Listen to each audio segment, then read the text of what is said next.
as you come out of this conference, let you not be one testimony wonder. You will have more than one testimony. You will be living a life of testimonies every day. Say, I'm a winner. It doesn't matter what you are facing. If it is disease, you say, I'm a winner. Cancer cannot kill me. HIV cannot kill me. I'm a winner. Maybe you're losing your passion for your vision. You are coming out energized. Maybe you are giving up on your business. You are going out with new energy. You are what? Invigorated. Promotion and everything is all packaged in the seed. The word of God is what? Seed. As you are in this conference, you will make more progress. Here right now, say, I'm the right environment. My heart is ready. My spirit is ready. I am fertile ground.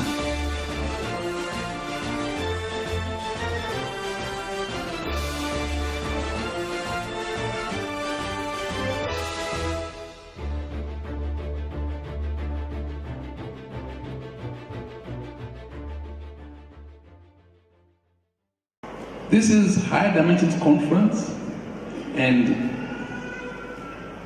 I'm just going to go straight in as we start, and I can imagine where we're going to be by Sunday morning. Amen.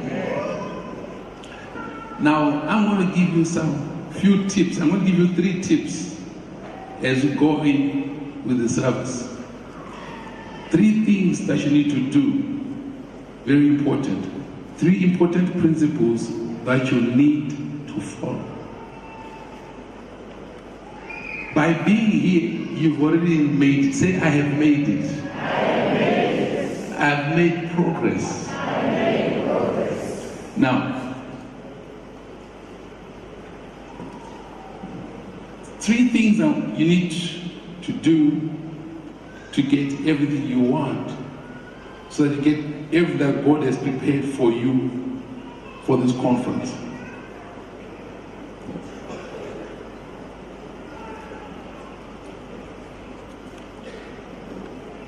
As you are here, number 1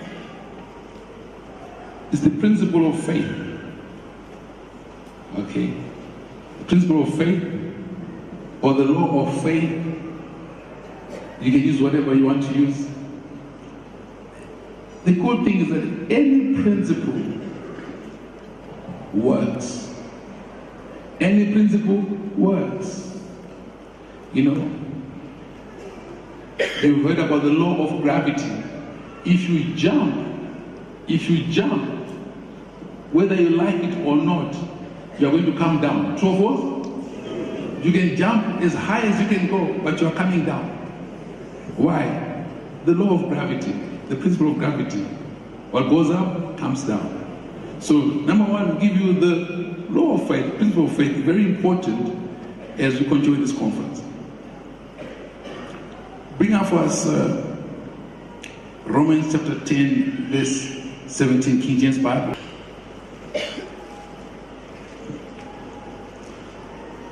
Romans 10, verse 17 says, so faith comes by hearing, and hearing the word of God. Now,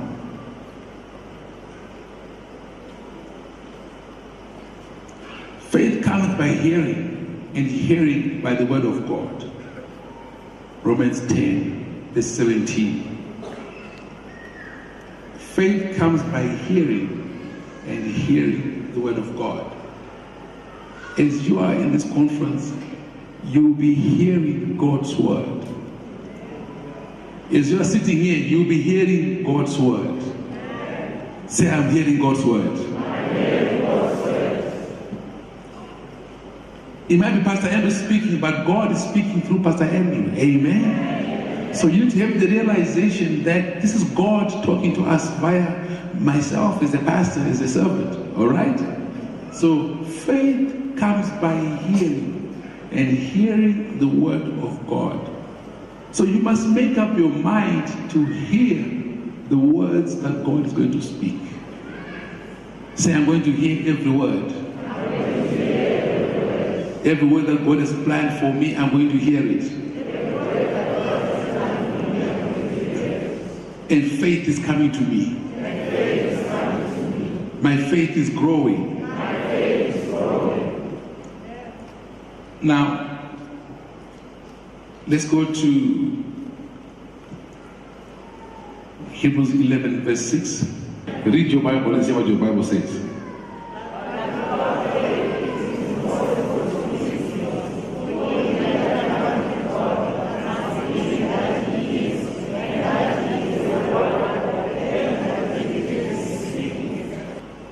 But without faith, Hebrews 11 verse 6, but without faith it is impossible to please him. For he that comes to God must believe that he is, and that he is a rewarder of them that diligently seek him. Without faith it is impossible to please him. For he that comes to God must believe that he is, and that he is a rewarder of them that diligently seek him. We saw at the beginning that faith comes by hearing, and hearing the word of God. Now we see here that it is impossible to please God without faith. So it's important for you to listen to God's word. It brings faith to you, and as it brings faith to you, it sets you up to please God. You must make up your mind that in this world, all you do is pleasing to God. You must make up your mind that you want to please God. So, as faith comes to you, you will please God. You will do what God's word tells you to do, and you'll be pleasing to him. Now,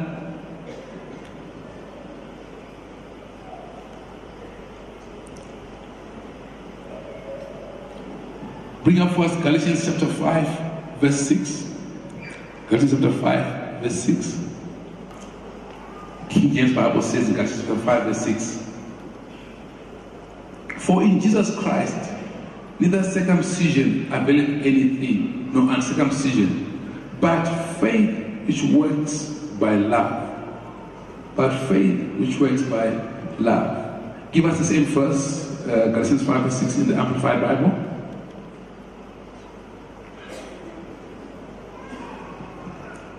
Galatians 5 verse 6.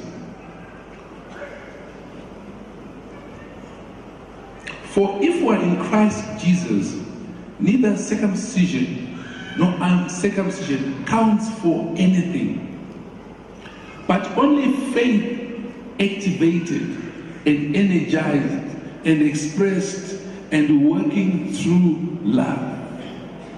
This is interesting. It gives us characteristics. Remember, I said rule number 1, the principle of faith, the law of faith. And we see from Galatians 5 verse 6 here that our faith is activated. See, if something is not active, it means if something is dormant or unproductive, it is useless. True or false? True. Now we're being told from this verse that it's one thing to get faith, but your faith must be activated, energized, expressed, and working through love. Your faith must work through love.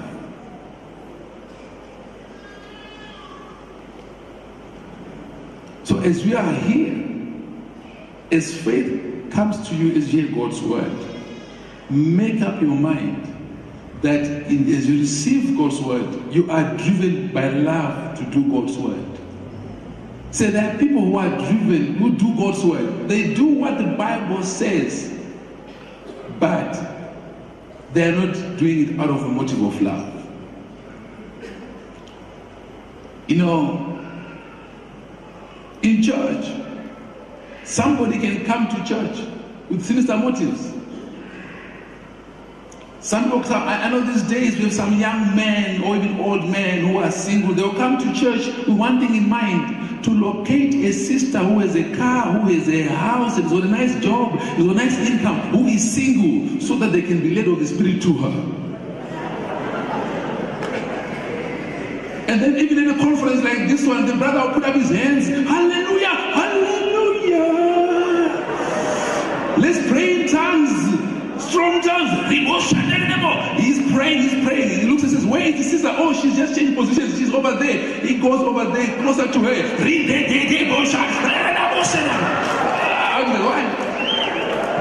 might be praying in tongues, all right? He might be praying in tongues, but he's not motivated by love. Amen? So as you are here in this conference, as you hear God's word, make up your mind that you are doing things out of love. Hallelujah. Because if you're doing out of love, it follows you are going to please God. So that is rule number one. I just know rule number one. That, so make your mind up to get it. Rule number two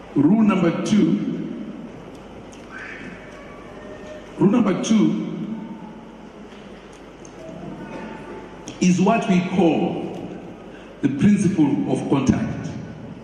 The principle of contact, or the law of contact. It's very important. We are here. Bring up the Bible, Matthew chapter 18, verse 20. I'm reading Matthew 18, verse 20, Amplified Bible. It says, for wherever 2 or 3 are gathered, drawn together as my followers into my name, there I am in the midst of them. Where 2 or 3 are gathered of my followers, drawn together. There are many of us here drawn together, followers of Jesus Christ. And God is telling us, hang on, you are gathered here. I am present in your midst. The anointing of God's Spirit is present in this place. Wherever you are, just be conscious that God's presence is here. Amen. And where God's presence is, anything can happen. Say, I'm in the right place. Say, God is here. Say, the presence of God is here. See, when you're born again, the Holy Spirit comes to live inside you. That's wonderful. But there's a presence of the anointing of the Holy Spirit that is present when 2 or 3 are what? I gathered here. So we are drawn together. Why? It's God's agenda for this conference. He has something for us. He has something. Say, God has something for me. You know where you have come from. You are here right now. God has something for you. Say, God has something for me. Say, God has something for me. God has something for me. God has something for me. God has something for me. You can stand up and say, God has something for me. God has something for me. God has something for me. For me. See, say, this is my HD. This is my HD. God has something for me. My, HD is mine. My, HD is mine. HD is my conference. Yes, it's mine. HD, mine. HD is mine. HD is mine. HD is my conference. Yes, it's mine.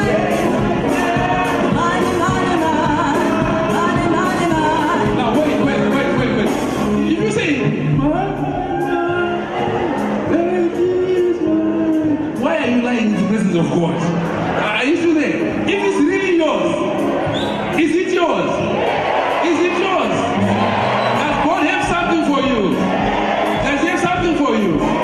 Do you desire something? Is it yours? If it's yours, if it's yours, if it's yours.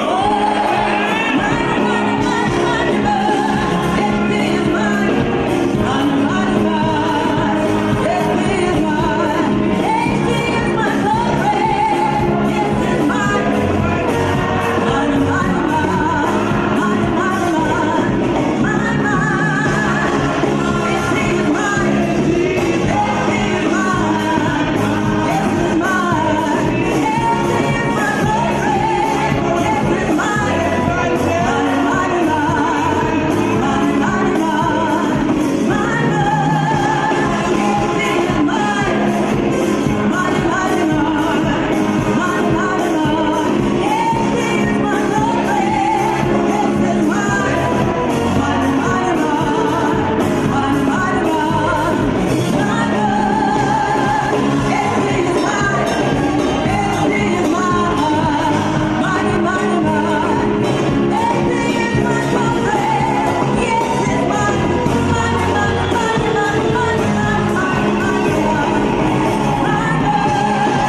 two or three are gathered together, drawn together.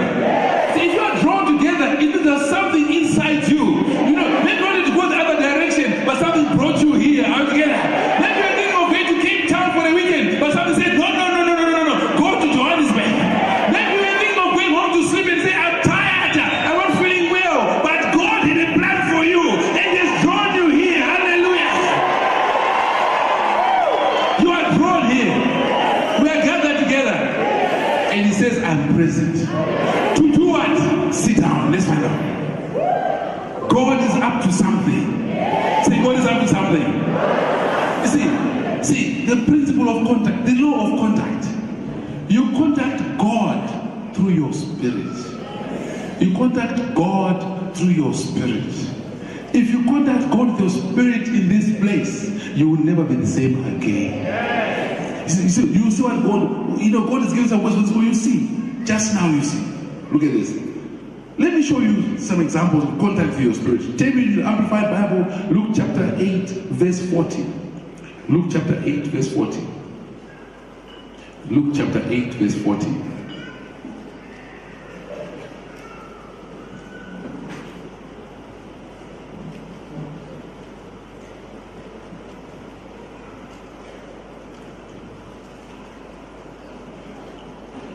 Luke chapter 8, verse 40, the Bible says,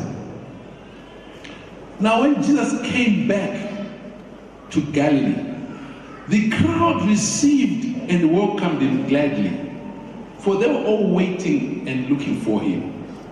Now, can you see something here? The crowd, they were drawn together and they were waiting for Jesus. Are you still there? We were waiting for what? For Jesus. And then Jesus arrives. Did you see how Jesus arrives? What they do? They welcomed him gladly. They said, welcome. So Jesus' speech said, welcome. Excellent. They welcomed him gladly. For they were all waiting and looking for him. They had an expectation that Jesus was coming. Hallelujah. Now, I don't know what your expectation for SG is. Are you together? But you are here. Hallelujah. So they were expecting and they were glad. And Jesus pitches up. Jesus pitches up. Are you together? They were waiting and looking for him. Maybe they were sitting. Maybe they were in the auditorium. They were looking and saying, okay, is he coming through the gate? Wait, he's coming. He's coming through the window. Wait. But they said, he's coming. He pitches up. Go to next verse. Go to verse 41. Look at this. And there came a man named Jairus, who had for a long time been a director of the synagogue. The man was in charge of the synagogue, the church. And falling at the feet of Jesus, he begged him to come to his house. He begged him to come to his house. Verse 42. For he had an only daughter. He had one daughter, about 12 years of age, and she was dying. He's got an only child and she's dying. As Jesus went, now he has come and said, Jesus, please come to my house. My daughter is dying. See, here there's a situation. He has a dying daughter. The man goes with his need. Says, come to my house.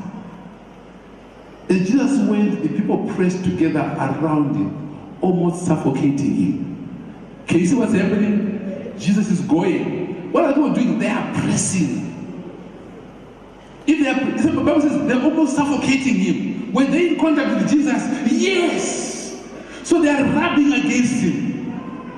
They were waiting for him. They are rubbing against. They are almost suffocating him. His security is not operating properly. Go to verse 43.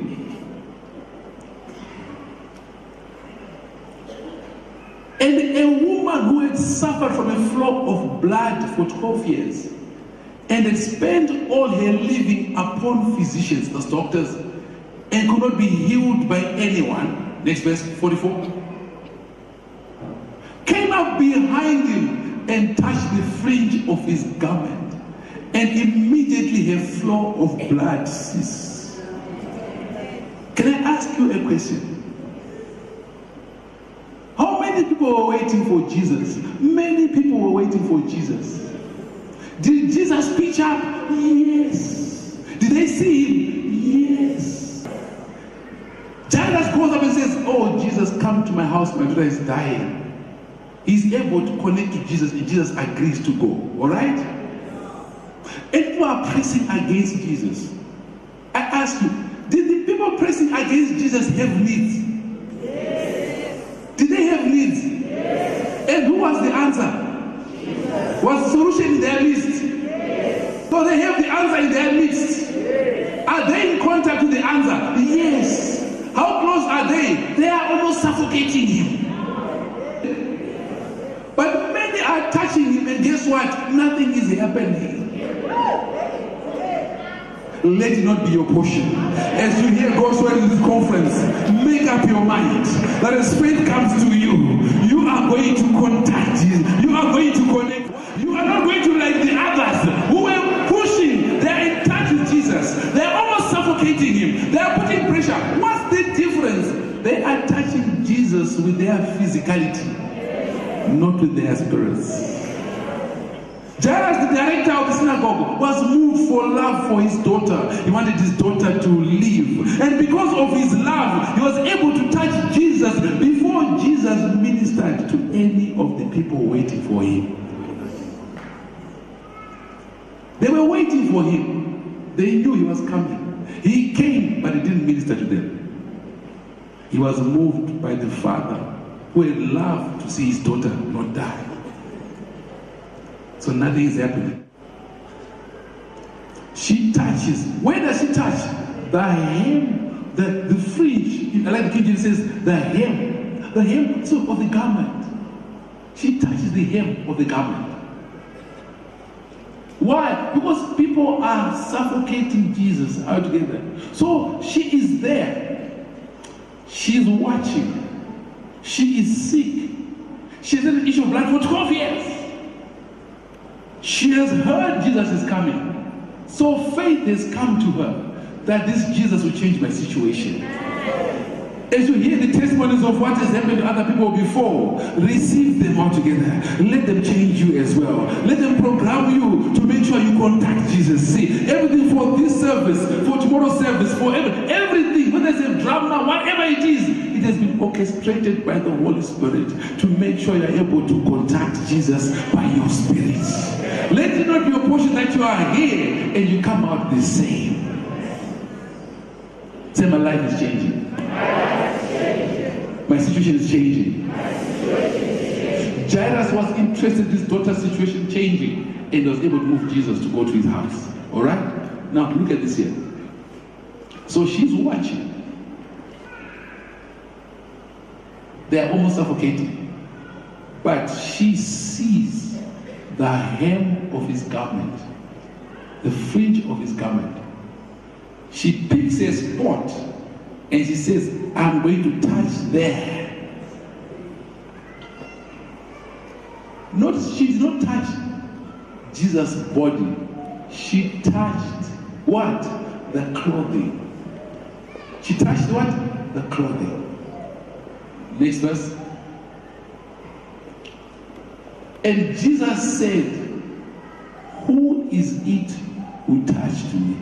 Now notice, Jesus was being pressed left, right, and center, and he paid no attention to the pressing of the multitude. But the pressing of this one lady was able to pierce through the people forming around Jesus. He was able to touch Jesus. Jesus was able to say, something is happening. He just said, Luke 8, verse 45, who is it who touched me? When all were denying it, Peter and those who were with him said, Master, the multitude surround you and press you on every side. Next verse. 46, Luke 8:46. But Jesus said, someone did touch me. Now notice here, Peter answers, says, Master, there's so many people that are touching you. Can you see that there are different levels in the things of God? Peter could not see that something was happening. But Jesus knew that something was happening. And guess what? Jesus and the lady knew that something, not only happened, they knew that something had happened. Jesus and the lady knew something had happened. I say unto you in this conference, Jesus and you are going to know that something is happening to you. Something is happening to your family. Something is happening to your business. Something is happening. It doesn't matter. Don't worry about what is happening, what next to you. What is happening to you? Hallelujah. Something is happening. Peter. Who is Peter? This is Peter, chief disciple himself, altogether. The one who walked on water. Are you together? He didn't know things were happening. He says, Jesus said, who touched me? No, I like God. I love Jesus. He knows when your heart is open to him. He knows when you desire him. He knows when you love him. He knows when you have faith in him. He knows when you believe in him. He knows when you cleanse him. He knows, he knows, he knows. Hallelujah. He knows. Other people might not know, but he knows. They might say you are wrong. He knows. Hallelujah. Whatever need you want, he knows. Hallelujah. Whatever brought you here, he knows. And he wants you to know his presence is here. He knows.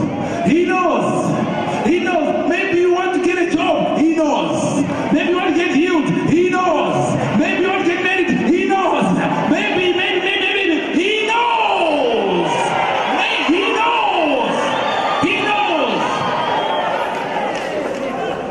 Nobody else knew that there was this, not this here. She had an issue of blood. But the others did not know that she had an issue of blood. But she had been drawn to the master. You know. You know. You know yourself. You know yourself. Jesus wants you to know that he knows what you know. What he knows what you know. He knows what you know. He knows what you know. This is what happening. He knows. They just repossessed our house. He knows. He knows. Ooh, I was raped as a young girl. He knows. He knows. He knows. He knows. My husband is hitting me. He knows. My wife is just, he knows. He knows. He knows. And you know. Hallelujah. The question is, are you going to contact him with your spirits?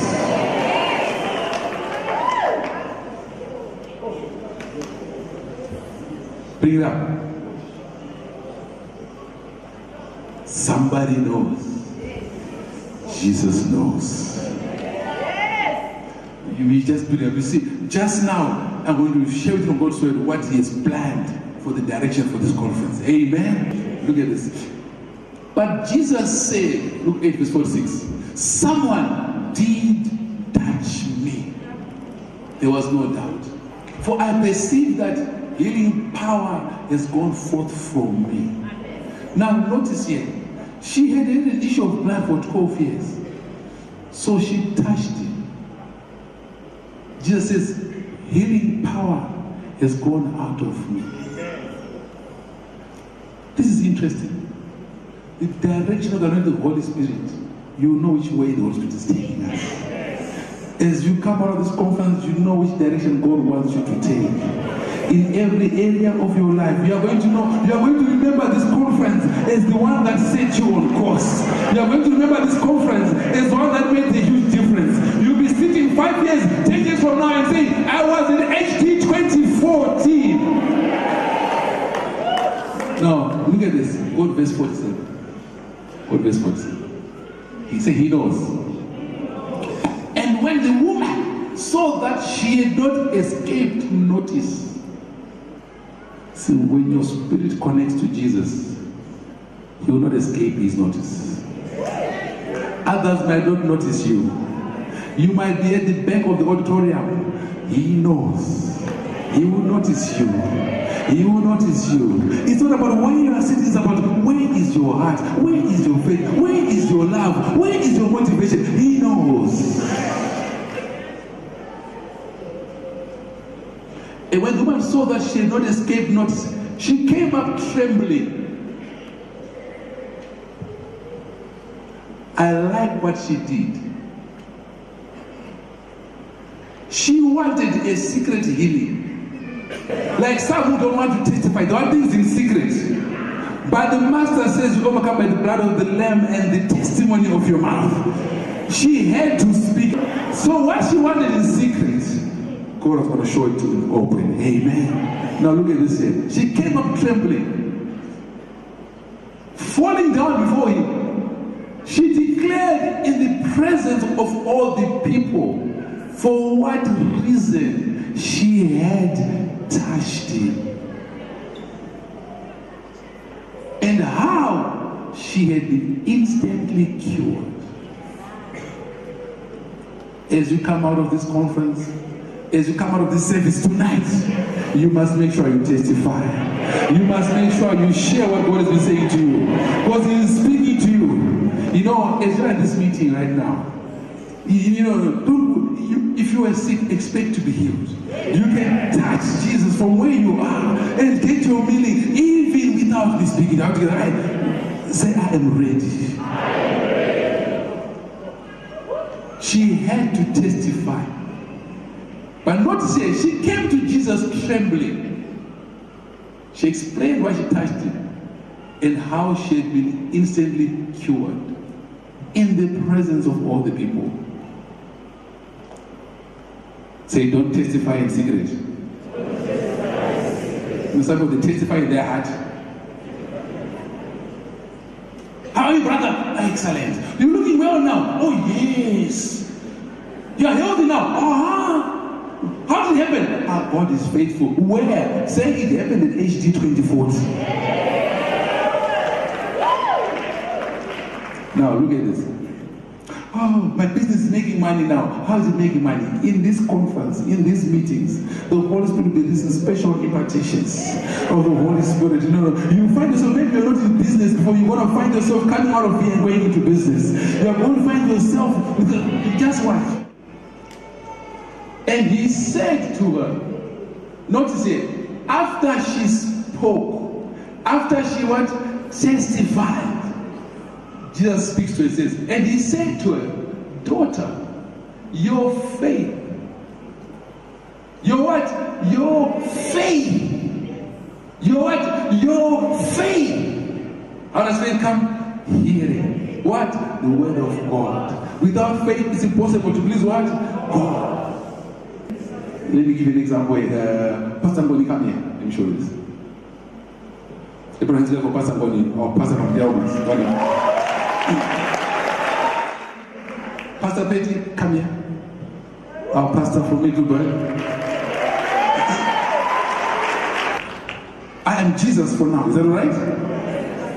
So Pastor Betty, you are there. Pastor Ngoni, try and suffocate. Remember, it says they're trying to suffocate because he's creeping behind. Can you see? They're trying to suffocate Jesus. Pastor Jingo, come and do from this other side. Because they're trying to suffocate Jesus. So Pastor Jingo is doing from this other side. The woman whose spirit is connected to Jesus, she cannot access. Pastor George, come here. Are you watching? So, you grab me. You grab me. Pastor George is grabbing. This one they've been waiting. And there she is. She came with one issue. She said the issue must be settled. I've heard about this Jesus. The issue must be settled. It must be settled. It must be settled. It must be settled. And all around Jesus. Now there's a lady of faith there. She has heard Jesus can stop anything. Jesus can do anything. So she's watching. It looks like it's from a distance. And these ones are around. What's happening to them? Nothing is happening. Nothing is happening. Why? Because they've not contacted Jesus by what? By faith. So say, hey, heal me. Jesus said, oh, heal me, hey, I have this issue. Hey, nothing is happening. But they're in touch. Why? They're not contacted by the Spirit. They come to woman with faith. She comes. She touches me. She touches, right? So she touches it, right? So you see, so she's touching, right? And immediately she touches it. What happens?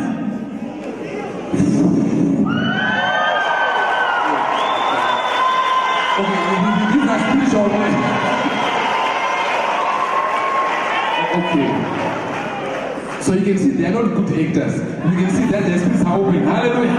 The presence of God is here. Amen. Are you still there? So they connect. She connects. And Jesus, give me Luke 8:48. Okay. See. Okay. You can go. You can go because you can go. Okay.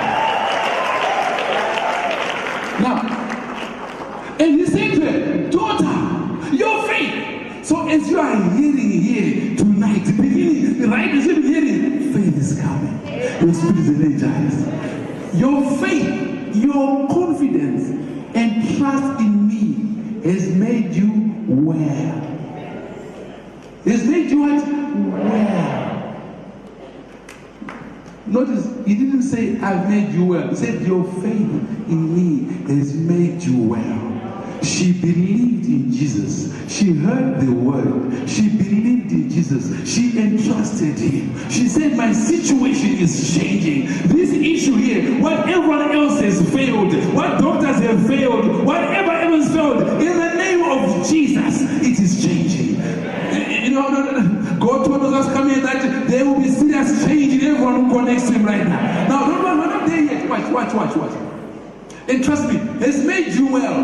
Go, enter into peace, untroubled, undisturbed well-being. Brothers and sisters, don't miss any session. Because as you are in this session, you'll be entering a new level. It doesn't matter what's going on the outside. It doesn't matter what's going on in your family. It doesn't matter what's going on in your company. It doesn't matter what's going on to them. It doesn't matter. It doesn't matter. But one thing is certain. Going on in your life from this moment is a new level of peace, a new level of no trouble, a new level of well-being. You are undisturbed. While others are being disturbed, you are going forward. While others are being taken off course, you are going forward. While others are hearing funny stories and missing the mark, you cannot miss the mark. You can just go forward. Say, I cannot be disturbed from following my Jesus. All right, look at this now.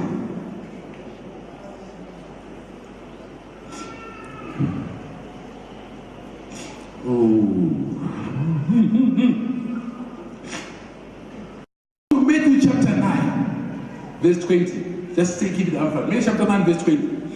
Look at this. It will help show you some information. Matthew 9, verse 20 says, and behold, this is the same woman. Altogether, look at this episode. The same woman. And behold, a woman who had suffered from a flow of blood for 12 years came up behind him and touched the fringe of his garment. Okay. Next verse. 21. For she kept saying to herself, she kept what? She kept what? She kept what? Who was she saying to? She kept talking, brothers. You need to contact God with your spirit. She kept saying to herself, if only I touch his garment. While others are saying there are obstacles, we cannot touch Jesus, she kept on saying, if only I can touch his garment, I shall be restored to health. If only I can touch his garment, I shall be restored to health. Go next verse. Jesus turned around and seeing her. What was she doing? Can you see more information about how a miracle took place? Her talking. The Bible says, as a man thinketh, so is he. So her thinking, ready to say the right words. And speaking of the right words, Jesus turned around and seeing and said, take courage, daughter. Your faith has made you well. And at once the man was restored to health. Now we see more information here. Can you see more information? Before she was made well, she was doing some talking. Can you see that? You can't keep quiet. Are you together? You can't keep quiet. You can't keep quiet. You've got to start talking. Hallelujah. You've got to start talking all together. As she was talking, she was saying, if I can, she wasn't saying it's impossible to touch the garment. She was saying, if only I can touch his garment. She went to another position. There was no space. She went to another position. There was no space. She went to another corner. There was no space. Then she came to one position. They said, hey, come in. When she saw that opportunity, one time, pa.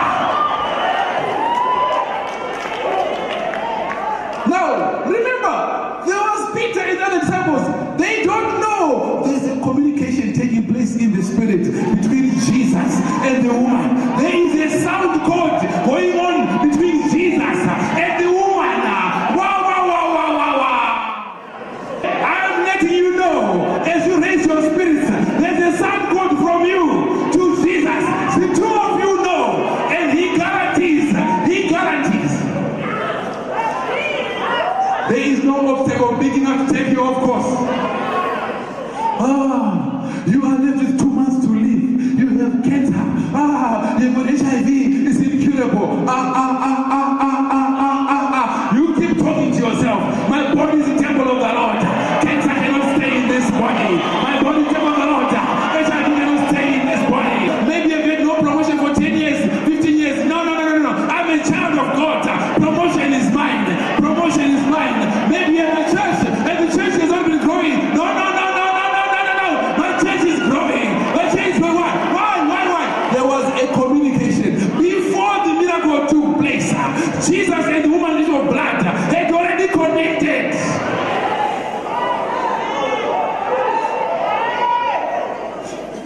When she connected the spirit, she now had to get into action and exercise her faith and touch the garment. I don't know which part of the garment you want to touch, but you must know which part you want. You can touch it. You can touch it. Wisdom, you can get it. Intelligence, it's yours already. Whatever it is, it's yours already. Maybe you are tired of being an employee. You want to be an employer. It is yours. It is yours. It is yours. It is yours. Maybe you are a nobody in some people's eyes. God wants you to know that is history. Disciple Peter, disciple John, disciple Andrew, disciple Nathaniel. They were right around Jesus, but they could not pick on what was going on. You can get born again right now and you start continuing to communicate with Jesus together. You might be new in the faith, but God will raise you up. They are saying there are too many people here. They are pushing Jesus. Something was going on. Give us John 19, verse 23. John 19, 25, the Bible says, then the soldiers, when they had crucified who? Jesus. Who did they crucify? Jesus. Which Jesus? The same Jesus. They took his what? What did they take? His garments. The woman issue of blood, what did she do? She touched the hem of the garment. These ones went a step further. They did not touch the hem of the garment. They took clothes being worn by the same body, by the same person. Someone went and touched the hem of the garment. It was made instantly whole. Someone was talking before touching. But here we have, they took the same garments. They didn't touch, they took. And they made 4 parts. So each one had a part of Jesus' garment. They are holding parts of Jesus' garment. They are holding parts of Jesus' garment. They are holding parts of Jesus' garment.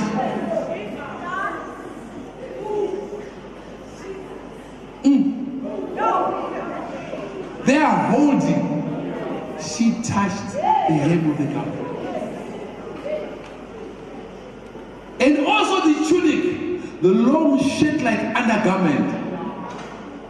But the tunic was seamless, woven one piece from the top throughout. Next verse. So they say to one another, let us not tear it. So they've already cut the garment into 4. They say the tunic, let us not tear it. But let us cast lots to decide whose it shall be. So there are 4 of them. Each one already has a piece of the garment. Now they want to decide who's going to have the full tunic.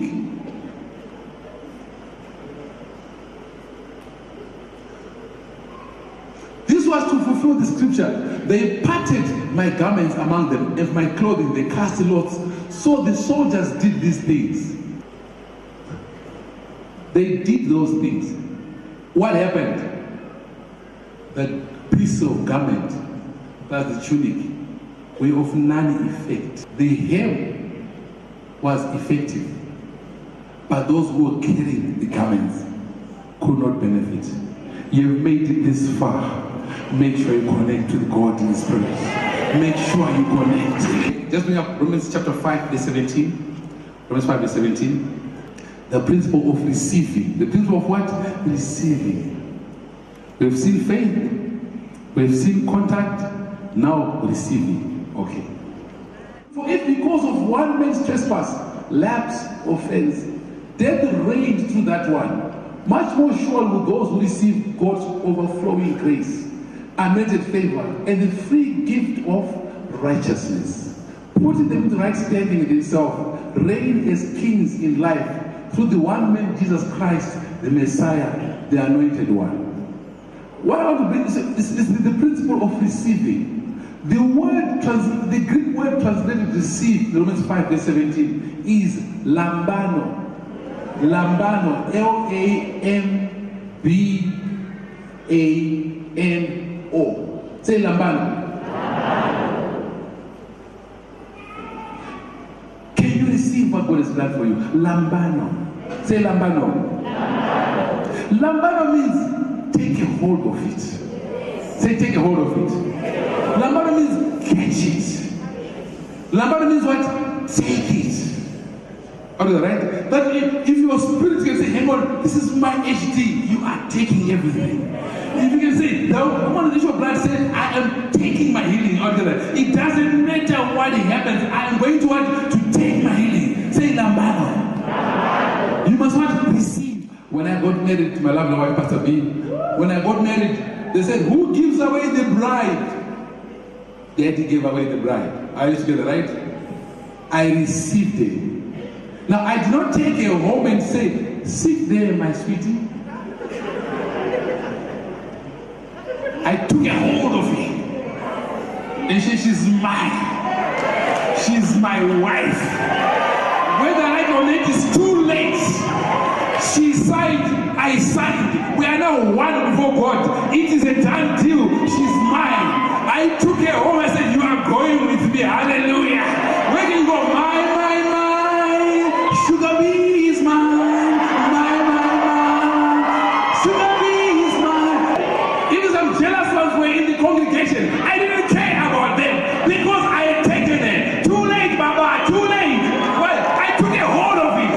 And here I am 15 years later. She's mine. We're getting better and stronger. But why? You take a hold of it. So in this conference, make sure that everything that God gives you, you are taking a hold of it. And nobody can take away from you.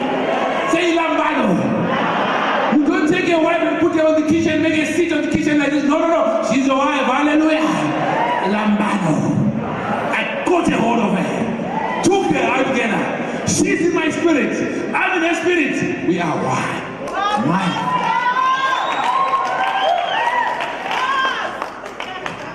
I did not take a part of it to my wife. I took the full package.